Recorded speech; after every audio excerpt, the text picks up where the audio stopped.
भक्तों, आज मैं आपको आसवान देवी माता की एक बहुत ही प्यारी सी कथा लाई हूँ। आपको अगर पसंद है तो लाइक करिए, सब्सक्राइब करिए और कमेंट्स बॉक्स में जय आसवान देवी माता लिखना ना भूलिएगा। एक समय की बात है, एक गांव में एक देवरानी जिठानी रहती थी। देवरानी जिठानी दोनों ऐसे रहती थी जैसे दो सगी बहनें हो। सगी बहनें क्या, दोनों ऐसी प्रेम से रहती थी, कोई देख के कह ही नहीं सकता देवरानी जिठानी है। अरे कभी तो मुँह चाहिए उनको सुनी नहीं। उनके जो देवर थे, देवरानी के पति, वो परदेश में काम करते थे और जो जेठ थे वो खेती बाड़ी का काम करते थे।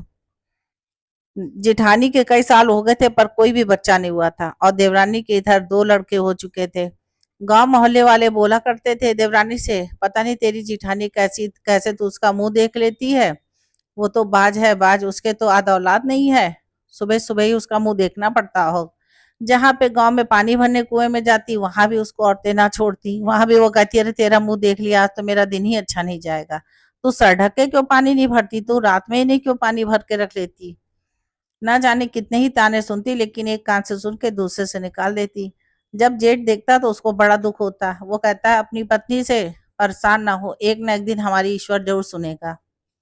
देवरानी ने देखा एक दिन जिठानी आई किसी जगह से और आते ही रोने लगी। देवरानी ने लाख बार पूछा, बताओ भाभी क्या हुआ, लेकिन उसने कुछ ना बताया। उसके बाद शाम को भी वो खाना लेके गई देवरानी की, भाभी खाना खा लो, तो भी जिठानी ने खाना नहीं खाया। वो सोची ना जाने आज क्या हो गया है। चलो कोई बात नहीं, आज नहीं पूछूंगी। कोई प्रकार का दुख होगा कल सुबह पूछूंगी। जब सुबह उठी देवरानी तो देखा भाभी तो ना जाने कब की नहा धो के चूल्हा चौका में लग गई हैं। देवरानी ने कहा, अरे भाभी हम तो आ ही रहे हैं, आप क्यों बना रही हो खाना। तो बोली, अरे कुछ नहीं छोटी, मेरे भाग ही ऐसे, तो मैं क्या करूं। ना जाने विधाता ने मेरे भाग को छलनी में लिख रखा है। तो बोली क्या हुआ। बोली देखो, आस पड़ोस की औरतें तो कहती कहती थी, कल तेरे जेठ ने भी ताना देने से परहेज ना किया। बोले इतने साल हो गए और तेरे को याद औलाद नहीं, सुनता सोचता हूँ क्यों ना दूसरा विवाह कर लूं। ये सुनते ही मेरे आंसू निकल आए थे और तू खाना लेके आई, तभी मुझसे खाना भी ना खाया गया। तो बोली जेठ जी कहाँ है। बोले वो सुबह ही से खेत में चले गए। देवरानी भी इस बात को सुन के बड़ी दुखी हो गई। देवरानी जो थी आसमान माता की बड़ी पुजारिन थी, बहुत भक्त थी। उसने कहा क्यों ना आज आसमान देवी माता के मंदिर जाऊंगी, आसमान माता से कहूंगी कि मैं दुरैया कराऊंगी और गांव मोहल्ले की सारी सुहागलों को बुलाऊंगी। मेरी जिठानी को एक आध औलाद दे दो, बेटा हो या बेटी, कोई भी एक दे दो।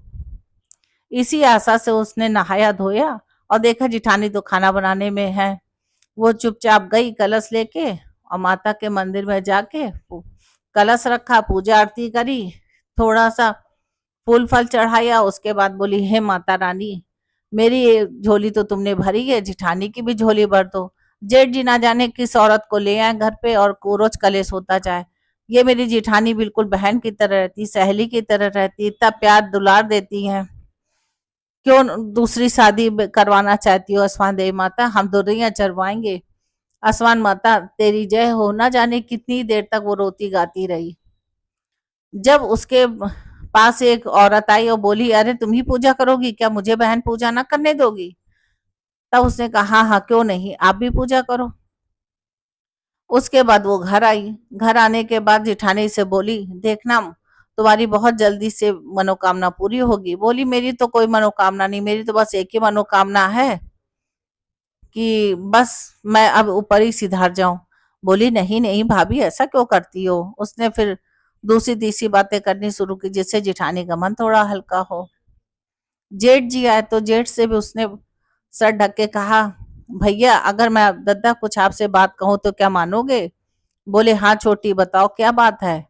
अरे क्या छोटा परदेश से आ गया या फिर तुम्हें भी उसके पास जाना है, कोई ऐसा काम है। उसने कहा नहीं नहीं भैया, मैं कुछ और कहना चाहती हूँ। बोले हाँ बताओ। कहती देखो भाभी क्या औलाद नहीं हो रही तो इसमें इनका क्या दोष है। अरे हो सकता है आसमान माता रूठी हो या हम लोगों ने कोई पूजा पाठ माना हो ना करवाया हो, ऐसा तो नहीं है। बोले हाँ, हमारी अम्मा ने माना था हमारे ब्याह के समय, क्या हम आसमान देवी माता की बहुत धूमधाम से पूजा करेंगे। लेकिन मेरे ब्याह के बाद वो बीमार हो गई और पूजा ना हो पाई। और उसके बाद फिर तुम्हारा ब्याह हुआ, लेकिन तुम्हारी भी ना पूजा हो पाई थी। तो बोली अच्छा। तो कहा कि भैया हम सोचते हैं कि भाभी सब गांव मोहल्ले की औरतों को बुलाए और चांदी माता की पूजा करे और आप भी मानो, क्या पता इसी से हो जाए। बोले ठीक है ऐसे ही करूंगा। और अपनी जो उसने रात में बीवी को बातें सुना दी थी उसके लिए क्षमा मांगने गया। उसके बाद गया और कहता है कि जाओ जाके छोटी सब गांव मोहल्ले में सबको कह दो कल बृहस्पतिवार है, सब लोग पूजा में आए। वो छोटी गई और बोलने लगी हमारे घर में दुल्हनिया सब लोग आना चबाना, कल बृहस्पतिवार है। खूब घर को लीपा पोता, खूब झाड़ा पोछा और खूब बढ़िया से धूमधाम से असवान देवी माता की पूजा कराई। असवान देवी माता तो वैसे ही सबको देने वाली है, बड़ी प्रसन्न हो गई। और फिर उसने माथा रख के कलश के आगे कहा, हे माता, जो मैंने आपसे मंदिर में कहा वो फिर मैं करती हूँ, मेरी जिठानी की झोली भर दो। मैं आपको सदा ऋणी रहूंगी, मैं हर महीने दुल्हनिया कराऊंगी बृहस्पतिवार को अगर आपने ऐसा किया। असवान देवी माता आशीर्वाद दे के चली गई। उसके बाद 9 महीने के बाद जिठानी को एक बहुत सुंदर सा प्यारा सा बालक हुआ। ये देख के वो बड़ी प्रसन्न हुई और जिठानी से बोली, भाभी अब आप 1.25 महीने तक कमरे में रहिएगा, मैं सारा खाना पीना सब कुछ करूंगी, आपको नीचे पैर ना धरने दूंगी। आपने भी तो दो दो बच्चे मेरे होने पे हमें पैर ना धरने दिया कमरे के बाहर। जिठानी के इतने दिनों बाद बच्चा हुआ था। जिठानी तो फूल ही नहीं समा रही थी। उसके मायके वाले और गांव मोहल्ले वाले बधाई देने आने लगे और बोले ऐसी देवरानी होनी चाहिए जो जिठानी को बहन माने और उसके लिए माता से इतना आशीर्वाद लेके आए। उसके बाद जब 1.25 महीना पूरा हो गया तो फिर से गांव मोहल्ले में सबको बुलाया गया। अब बोला मेरी जिठानी के लड़का हुआ है, उसके लिए हम लोग दुल्हनिया कर रहे हैं, सब लोग आना। फिर से एक बार पूरा गांव मोहल्ला और उसके जो मैके ससुराल वाले थे सब लोग इकट्ठा हुए और खूब धूमधाम से माता रानी की पूजा करी। कहते जैसे देवरानी की सुनी है स्वान देवी माता ने, वैसी सबकी सुने। बोलिए अश्वान देवी माता रानी की जय।